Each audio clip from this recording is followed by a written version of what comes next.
প্রিয় ছাত্রছাত্রী, আজ আমি তোমাদের পাঠ্য কবিগুরু রবীন্দ্রনাথ ঠাকুরের ছোট গল্প মেঘ ও রৌদ্র নিয়ে আলোচনা করব। মেঘ ও রৌদ্র গল্পটি প্রথম প্রকাশিত হয় সাধনা পত্রিকায় 1301 বঙ্গাব্দের আশ্বিন কার্তিক সংখ্যায়। মেঘ ও রৌদ্র রাজনৈতিক গল্প।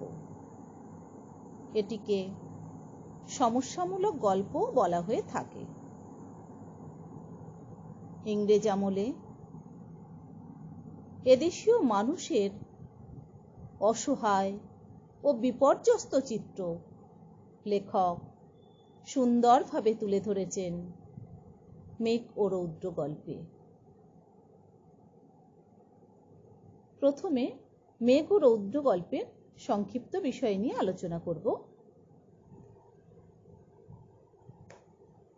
আগের দিন বৃষ্টি হওয়ায় বৃষ্টিহীন প্রাতঃকালে ম্লান রৌদ্র ও খণ্ড মেঘ মিলে দিগন্ত প্রসারিত মাঠে আউশ ধান ও সুবিস্তৃত শ্যামচিত্রপট কখনো উজ্জ্বল কখনো ছায়াময় হচ্ছিল।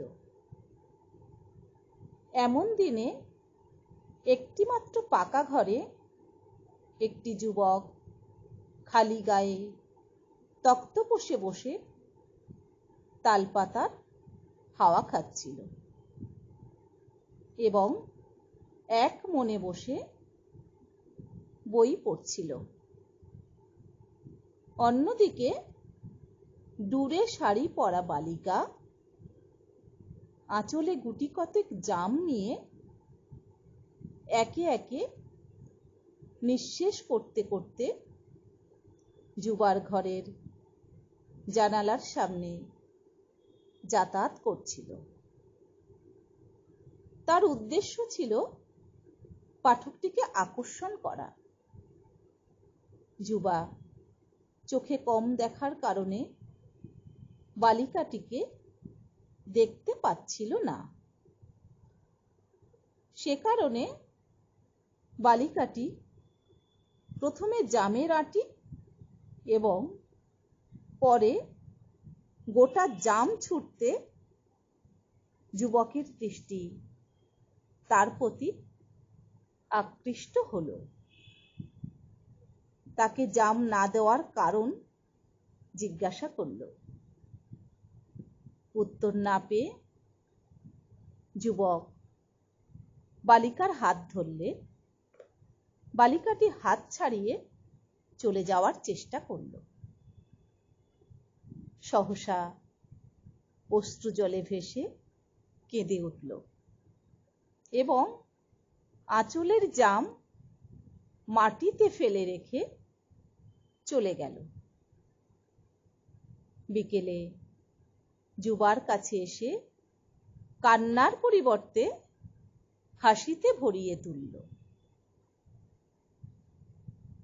গ্রামের সকলেই যখন আখের চাষ, মিথ্যে মকদ্দমা এবং পাটের কারবার নিয়ে ব্যস্ত, তখন শশীভূষণ ও গিরিবালা ভাবের আলোচনা ও সাহিত্য চর্চা করত। বালিকা গিরিবালার বয়স 10 বছর এবং শশীভূষণ তখন MA BL, দুজনেই প্রতিবেশী মাত্র।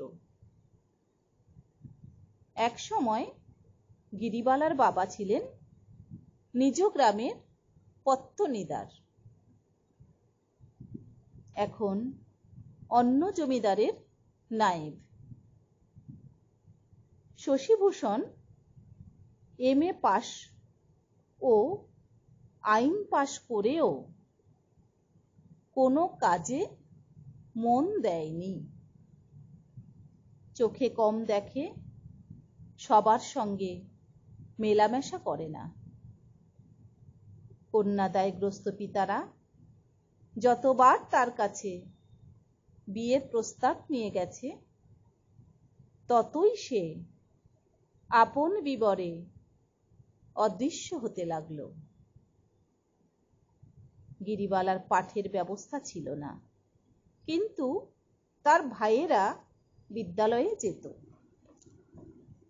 ফলে শশীভূষণের কাছে গিরিবালার প্রাথমিক শিক্ষা শুরু হলো।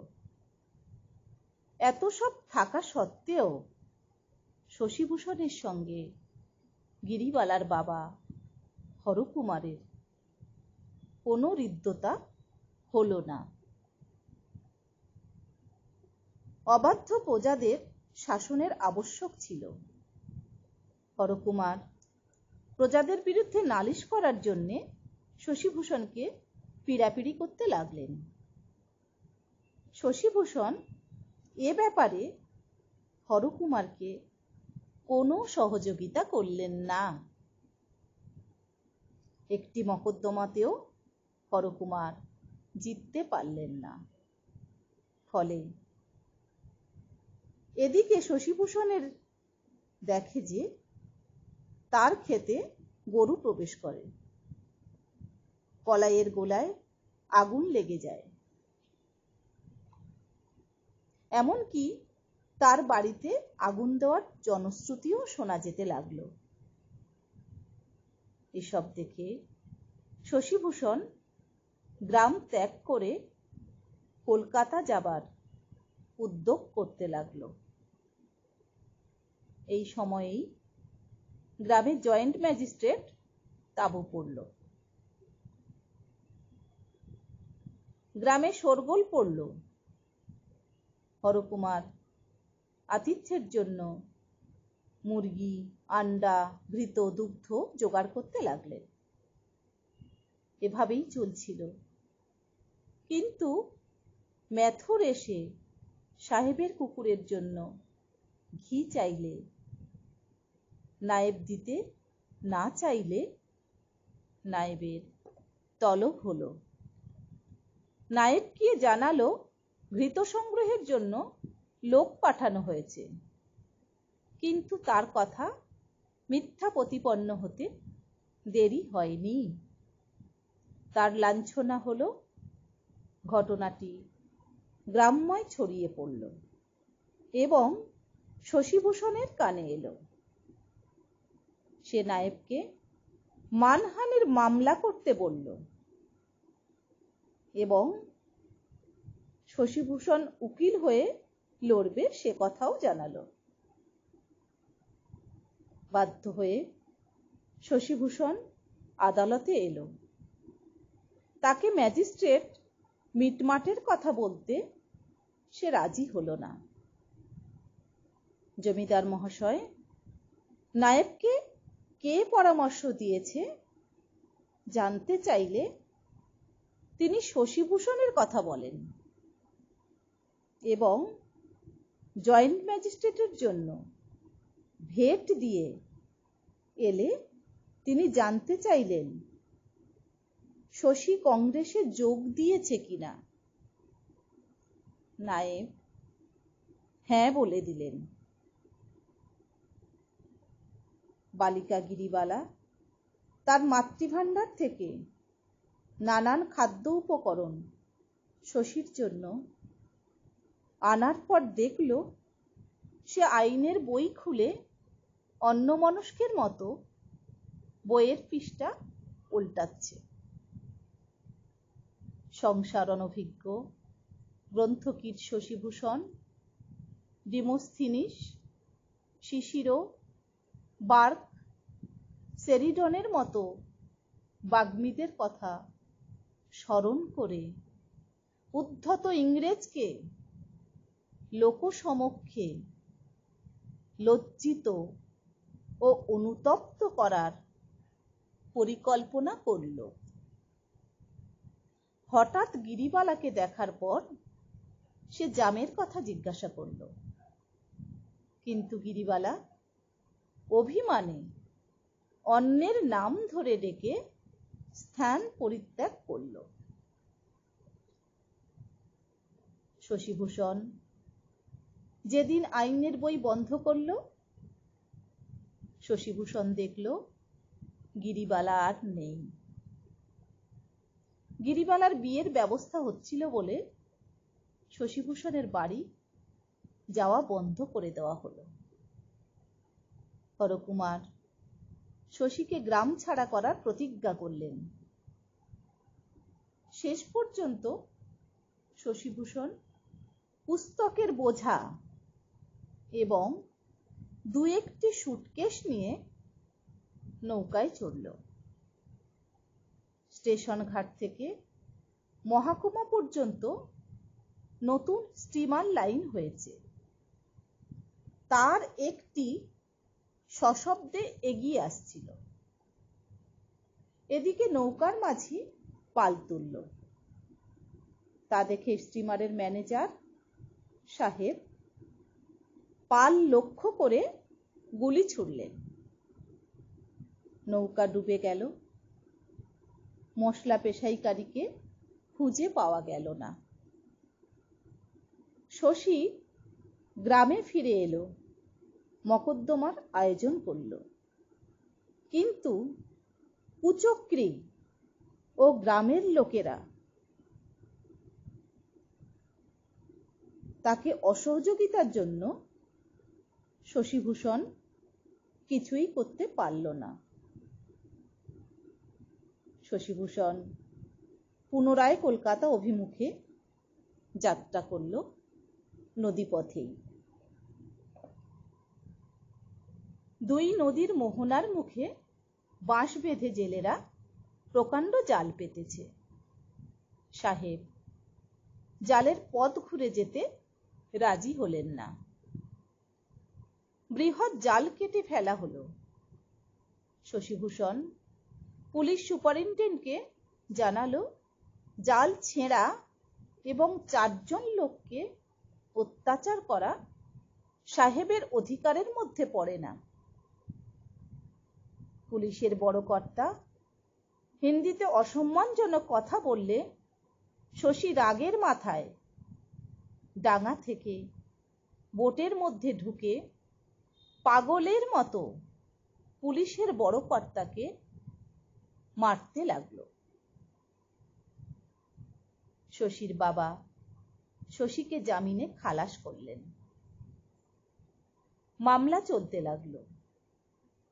নায়েব ষড়যন্ত্র করল। মাঝিরা বলল পুলিশ জাল কাটেনি। অন্যান্য সাক্ষীরাও শশীভূষণের বিরুদ্ধে সাক্ষ্য দিল। শশীভূষণের জেল হয়ে গেল। আর শশীভূষণ জেলে যাবার পরই তার বাবা শেষ নিঃশ্বাস ত্যাগ করল।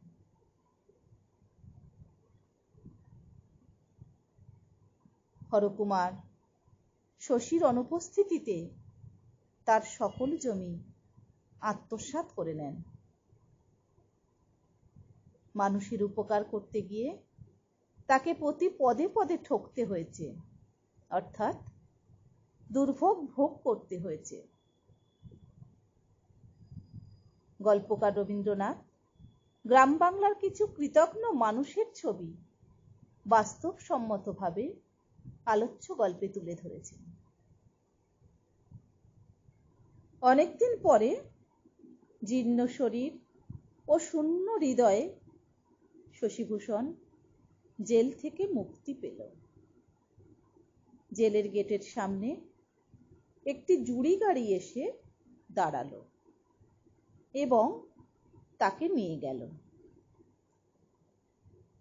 বাড়ির যে ঘরে সে বসল সেখানে স্লেটের কাঠের ফ্রেমের ওপর শশীভূষণের হস্তাক্ষরে মোটা কালি দিয়ে লেখা গিরিবালা দাসী। দেখে বুঝল সে কোথায় এসেছে। এক সময় ফলমূল ও খাবার রেখে বিধবা বেশি গিরিবালা নত জানু হয়ে শশীভূষণকে প্রণাম করল।